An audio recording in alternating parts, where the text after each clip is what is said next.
Le choix de Rohanna, épisode 52.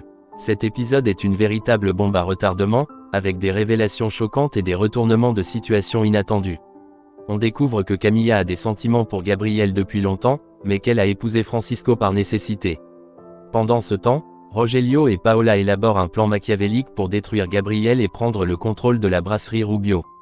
Les moments forts de cet épisode incluent la confrontation entre Amparo et Paola, où Amparo accuse Rogelio d'être responsable de la mort de Francisco. On voit également Gabriel et Johanna se retrouver dans une bulle d'amour et de tendresse, malgré les dangers qui les entourent. Les relations entre les personnages sont complexes et souvent tendues. Salvador et Jenny ont des sentiments l'un pour l'autre, mais leur relation est compliquée par les secrets que Salvador cache sur son passé. Enriqueta et Felipe sont en conflit, et Felipe est clairement amoureux d'Enriqueta. Rogelio est le méchant de l'histoire, utilisant tous les moyens possibles pour détruire Gabriel et prendre le contrôle de la brasserie. Paola est également une antagoniste importante, cherchant à se venger de Gabriel et de la famille Rubio. Nous vous laissons suivre l'épisode par vous-même, question de vous laisser vous faire votre propre opinion. L'épisode s'ouvre sur un échange particulièrement émouvant entre Camilla et Manuel. Camilla, visiblement troublée, confesse à Manuel qu'elle est tombée amoureuse de Gabriel bien avant que Paola ne commence à sortir avec lui. Ce sentiment profond qu'elle avait refoulé pendant longtemps la hante encore aujourd'hui. Manuel, surpris par cette révélation, lui demande si Paola ne s'était jamais doutée de rien. Camilla répond avec assurance que non. Paola n'a jamais soupçonné ses sentiments. Elle explique qu'elle s'est résolue à épouser Francisco, non pas par amour, mais par nécessité, car elle savait qu'elle n'aurait jamais Gabriel pour elle seule. Elle cherchait une stabilité, une vie confortable et Francisco lui sembla être la meilleure option pour atteindre ce but malgré son cœur qui battait pour un autre. Intrigué, Manuel la pousse à parler de sa relation avec Rogelio. Camilla lui explique que Rogelio est intervenu à un moment très critique de sa vie, juste après la disparition soudaine de Francisco. Ce dernier l'a soutenu financièrement en payant ses factures d'hôtel et en l'aidant à trouver un avocat pour défendre ses intérêts liés aux actions de Francisco. De plus, lorsque Paola l'a chassé de sa maison, c'est encore Rogelio qui lui a permis de trouver un logement digne en l'aidant à acquérir un appartement. Elle ajoute que pour tous ses services, Rogelio semblait croire qu'il avait des droits sur sa vie, comme s'il s'attendait à ce qu'elle lui soit redevable éternellement. Manuel conclut que son père a toujours aimé exercer un pouvoir sur les autres en contrôlant chacun de leurs choix. Pendant ce temps, dans un tout autre décor, Paola et son père Rogelio préparent dans l'ombre un plan sournois contre Gabriel et Johanna.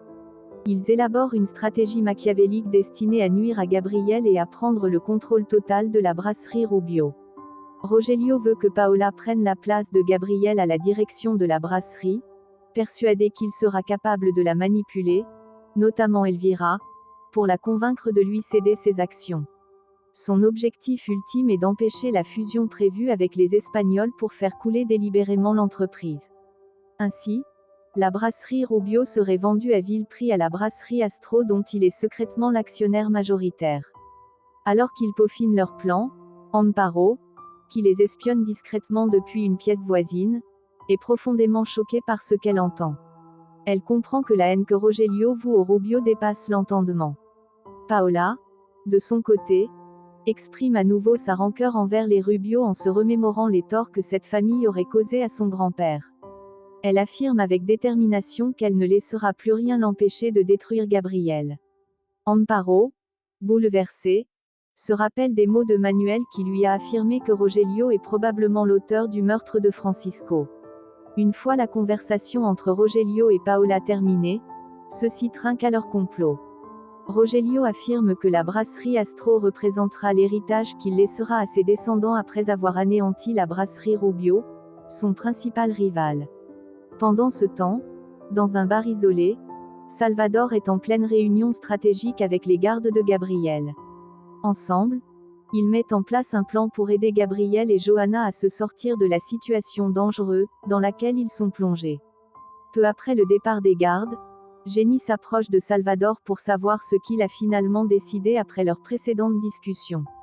Bien que préoccupée, elle retourne ensuite à ses tâches tandis que Salvador s'esquive discrètement, ce qui irrite Jenny qui sent qu'il se cache quelque chose d'important. À la maison, Raymond s'entretient avec Felipe à propos de sa situation avec Enriqueta. Il le pousse à ne pas abandonner et à se battre pour celle qu'il aime.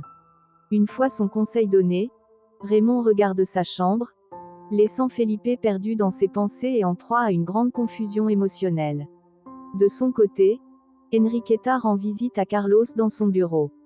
Touchée par la détresse de ce dernier à cause des problèmes que traverse son neveu, elle lui propose de dîner ensemble afin de lui changer les idées, et il accepte volontiers, reconnaissant de ce geste réconfortant. Retour au bar où Jenny, rongée par l'inquiétude pour sa fille, se confie à Fabio. Ce dernier tente de la rassurer, mais ses paroles ne suffisent pas à calmer l'angoisse de la jeune femme. Ricardo intervient et demande à Jenny de se concentrer sur son travail et de le terminer. Mais Jenny, épuisée mentalement, lui dit au revoir et quitte les lieux précipitamment. Dans un autre quartier de la ville, Manuel, sur le point de quitter la maison de Camila, se retourne et lui avoue qu'il a longtemps été amoureux d'elle. Malheureusement, il était clair pour lui qu'elle cherchait quelqu'un de mieux que lui, plus stable, plus ambitieux peut-être. Camila et Manuel se confient que si les circonstances avaient été différentes, ils auraient pu former un couple merveilleux.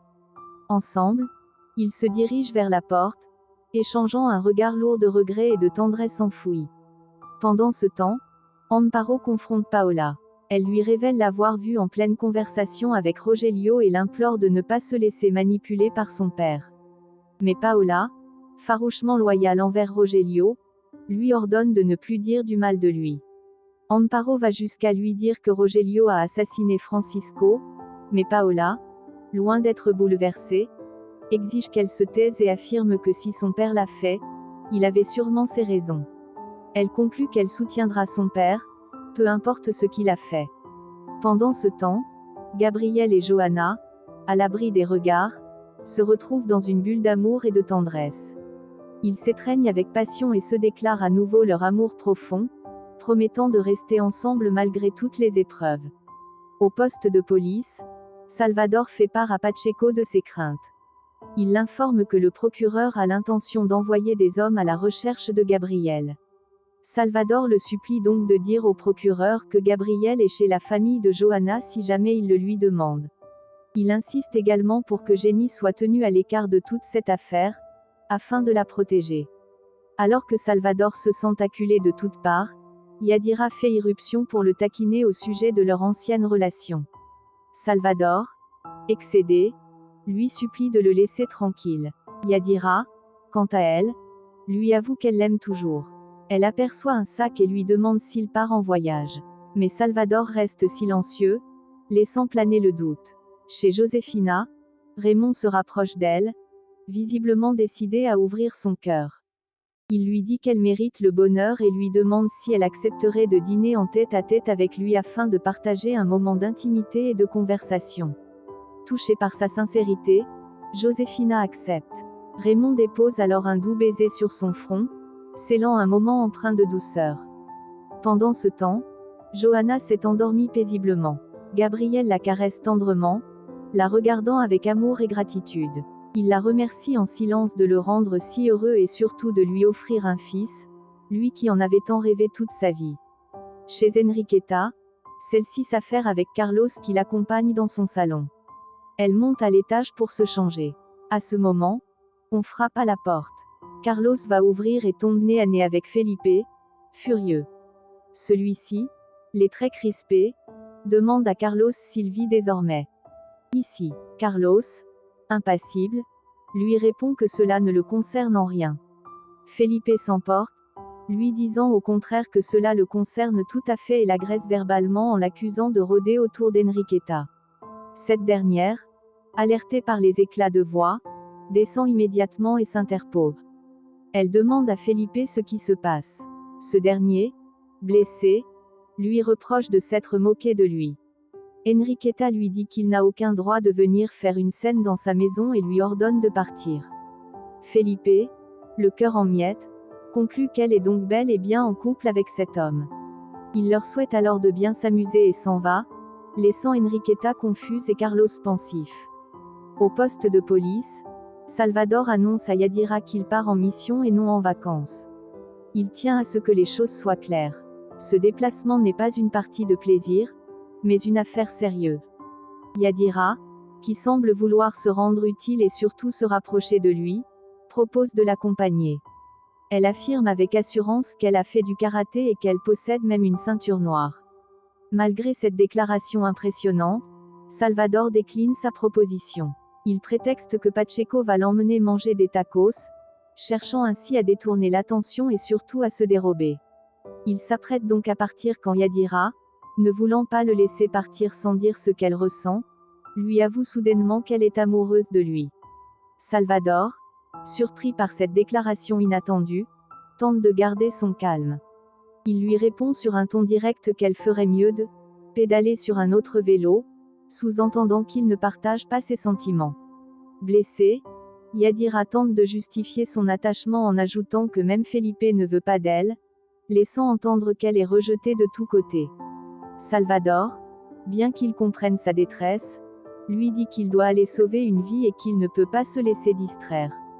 Au moment où il tente de mettre fin à la conversation, Yadira l'enlace dans ses bras, cherchant désespérément un peu de réconfort. C'est à ce moment précis que Jenny arrive. La scène est délicate et Salvador se sent immédiatement gêné en voyant Jenny les surprendre dans ce théâtre ambigu.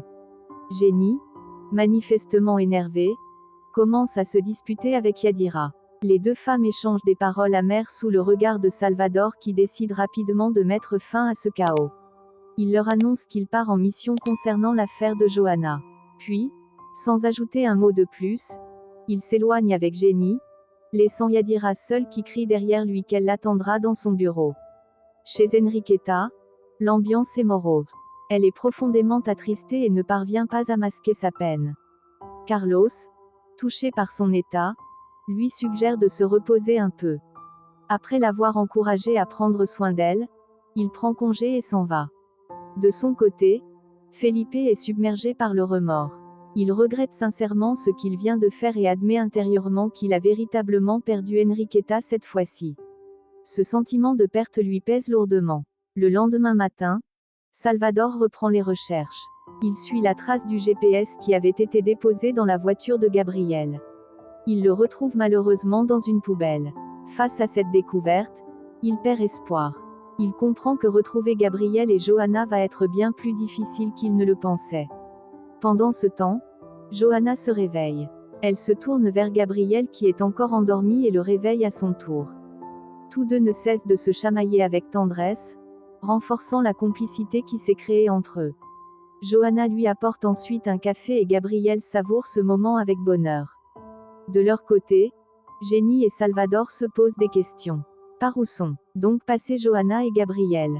Salvador, déterminé, dit qu'il va réserver un hôtel où ils pourront séjourner tout en poursuivant leurs recherches. Mais Jenny éclate de rire à cette idée. Elle lui répond en plaisantant qu'elle ne peut pas rester avec lui dans un hôtel. Salvador tente de la rassurer et lui dit de ne pas s'inquiéter, qu'ils auront des chambres séparées et que cela facilitera simplement leur déplacement pour retrouver Johanna. Au poste de police, Javier cherche Salvador. Il interroge Pacheco sur sa localisation. Ce dernier lui répond que Salvador essaie de gagner la confiance de la famille de Johanna Bravo afin de leur faire comprendre la véritable identité de Gabriel Rubio. Javier, impressionné par cette stratégie, estime que c'est une bonne idée. Il retourne ensuite dans son bureau, satisfait de l'initiative de Salvador. Pendant ce temps, Camila prend son petit déjeuner avec sa mère. Celle-ci, très heureuse, lui exprime son soutien inconditionnel. Elle lui rappelle qu'elle l'a toujours soutenu et qu'elle continuera à le faire. Elle évoque également son propre passé, admettant que les choses auraient été différentes si elle s'était séparée du père de Camila. Ce moment mère-fille est plein d'émotions. Amparo, quant à elle, confie à Manuel son inquiétude au sujet de sa sœur. Elle pense que Rogelio se sert d'elle à des fins personnelles. En larmes, elle affirme que Rogelio va finir par lui faire du mal. Désespérée, elle demande à Manuel d'intervenir et de protéger sa sœur. C'est alors que Rogelio arrive.